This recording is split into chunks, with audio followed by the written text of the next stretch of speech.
Hello and welcome to Cultural Capital. I'm Nancy Durrant, I'm the Evening Standard Arts Editor, and we are well and truly back into it. London, culture is happening. This week we're visiting the new Serpentine Pavilion in Kensington Gardens in the hope that one day soon we'll be legally allowed to gather in it. We'll be popping into rehearsals for Riverside Studios' new production of Samuel Beckett's Happy Days and talking to the team behind it about why 60 years after its first performance it's still a play for our times. Our lovely thing of the week this week comes from the glorious Wallace Collection in Manchester Square, and I'll be reviewing the multi-award-winning film The Father, a debut feature by a French playwright that got nominated for a Best Picture Oscar. It's knockout in more ways than one.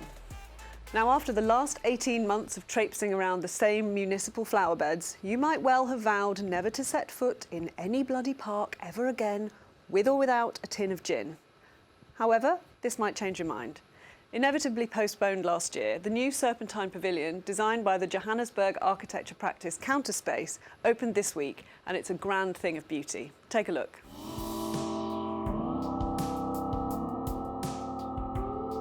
The design is centred around histories and presences of migration in London. I was particularly interested in spaces where people have come together to meet, organise, construct, continue and evolve senses of identity and belonging, and in how London has, for so many people, formulated and held and engendered belonging in many different ways. I was inspired by many different places of gathering across London.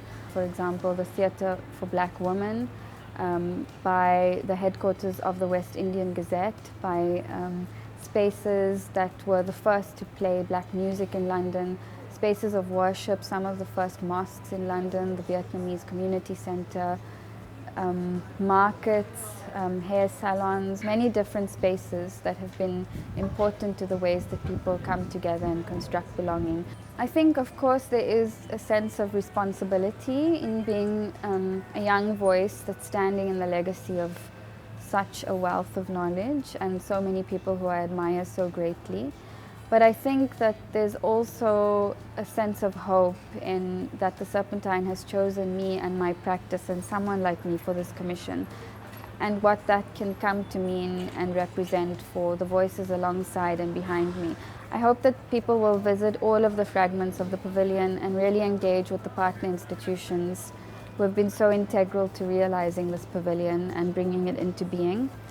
And I also hope that the spirit of generosity that I've learned from working with so many of these spaces, from reading and understanding and absorbing different rituals of belonging and ways of being that come from many different places and find themselves in London, I hope that that spirit is carried in these gathering structures around us and that people feel that when they come to the pavilion. The pavilion will be in place until mid-October. I'm not sure I can think of a more appropriate or anxiety-inducing play to revive right now than Happy Days. Samuel Beckett's brittle, claustrophobic two-hander is all about coping, summoning every ounce of cheer to get through regimented, empty days. Sounds familiar? Dame Peggy Ashcroft described it as akin to Hamlet for a woman. Winnie, the central character, is a role you want to play before you die. We went in to meet the team, bringing her to Riverside Studios. The play has quite an ironic title, Happy Days.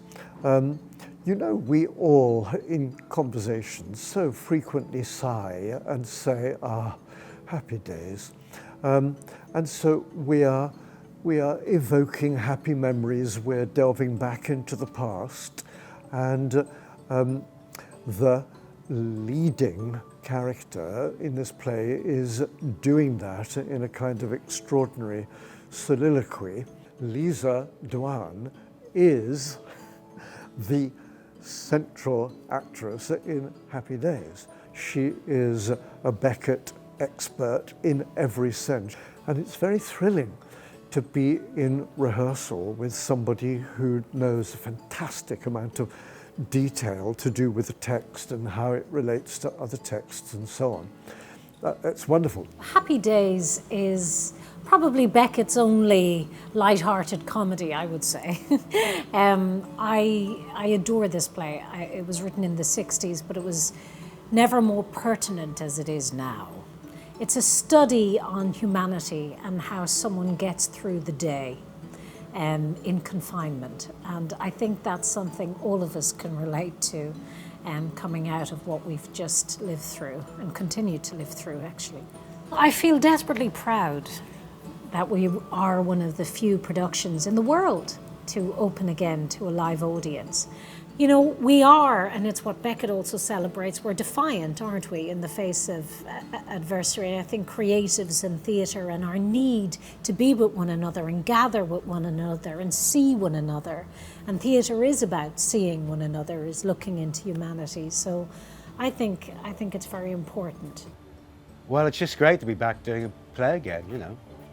Last year's been so awful for everybody. And it's just nice to come back and get everyone together and be in the same room and tell a story, you know. That's what's great about it. That's what's great about theatre.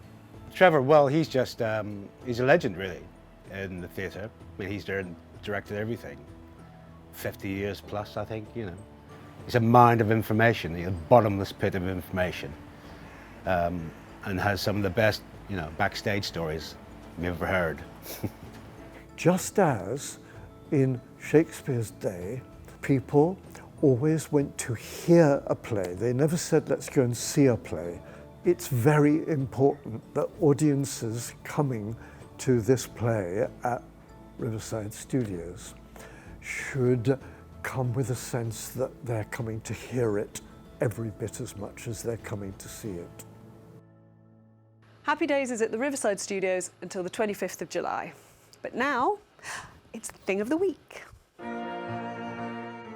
I would like to show you the silver toilet service that was made in Augsburg in Germany. It's one of the largest 18th century toilet services that exist. It consists of 55 parts and we even have its original box.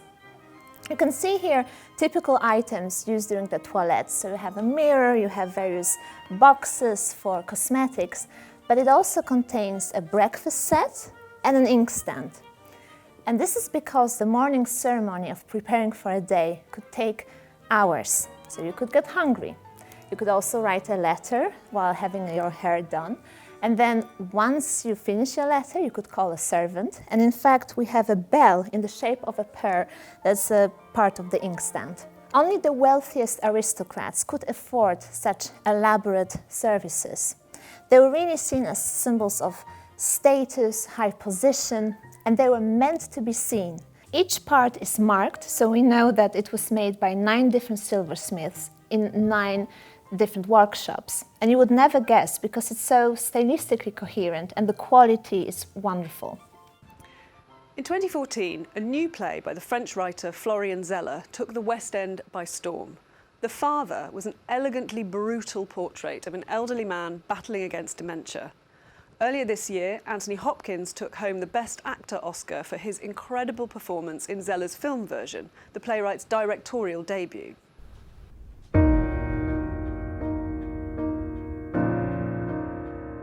Date of birth?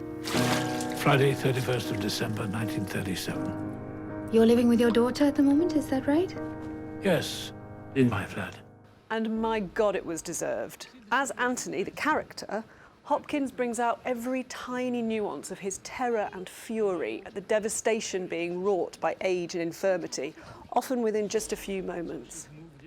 But I think one of the most effective things about this film is how it uses its structure to evoke the effects of the disease that is ravaging Anthony's mind. The play used a subtly changing set to show how dementia shatters memory, and in the film, Zeller uses interior shots in the most ingenious way that reflects Anthony's confusion back onto the viewer. After a while, you start to question yourself. Was it like that before? Was I just not paying attention? Is that the same flat? Which one of these things is real? And there's another structural twist quite early on, which I don't want to give away, but it so forcefully lays out how disorientating it is to have dementia that, as a viewer, you become quite distressed on Anthony's behalf. The Father isn't just about the father either. It deals with the emotional exhaustion experienced by family members bearing the brunt of the care for someone suffering from dementia. Anthony's daughter Anne is played by Olivia Colman, and she has taken him in after the increasingly volatile old man fell out with his regular carer. Zella makes the impact on her life painfully clear. She's navigating her relationship with a father whose personality is constantly shifting and a partner whose well of sympathy is beginning to run dry. And somewhere underneath all the stoic coping, she's a little girl losing her dad. The father is decorous, understated and devastating. If you're feeling strong though, it is so worth it. You can see it at your local cinema from today. What do you think? Thanks for watching Cultural Capital. As always, if you've enjoyed it, please give us a like, tell us in the comments that you love us, share it on your socials and hit subscribe. We'll be back next week.